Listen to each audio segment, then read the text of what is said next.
क्या आप एक ऐसी शादी की कल्पना कर सकते हैं जहां पत्नी अपने पति से कुछ साल नहीं बल्कि करोड़ों साल बड़ी हो? आखिर ये कैसे मुमकिन है?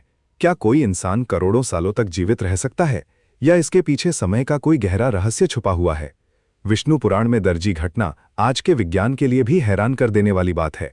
दरअसल सतयुग में राजा काकुदमी अपनी बेटी रेवती के लिए योग्य वर की तलाश में सीधे ब्रह्मलोक जा पहुंचे। उस समय ब्रह्मा जी दिव्य गंधर्व संगीत सुन रहे थे। राजा ने सोचा संगीत खत्म होने तक बस कुछ पल इंतजार कर लेते हैं, लेकिन उन्हें क्या पता था कि ब्रह्मलोक में बिताया गया हर पल पृथ्वी पर हजारों साल निकल रहा था। जैसे ही संगीत समाप्त हुआ, राजा ने अपनी बेटी के लिए चुने गए राजकुमारों के नाम बताए।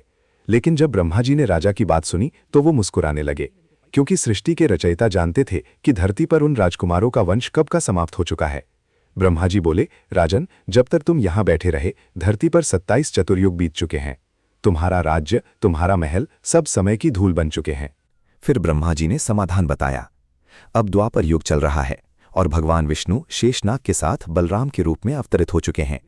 वो तुम्हारी बेटी के लिए सबसे योग्य वर हैं। जब राजा काकुदमी अपनी बेटी के साथ पृथ्वी पर लौटे तो युग बदल गया था। इंसानों की ऊंचाई और उम्र दोनों बहुत कम हो गई थीं। तब बलराम जी ने अपने दिव्य हल से रेवती की ऊंचाई को उस युग के अनुसार कम कर दिया, और इस तरह सतयुग की रेवती का विवाह द्वापर युग के बलराम से हुआ। आज विज्ञान इसे टाइम डायलेशन कहता है, जहां अलग अलग लोकों में समय की गति अलग होती है।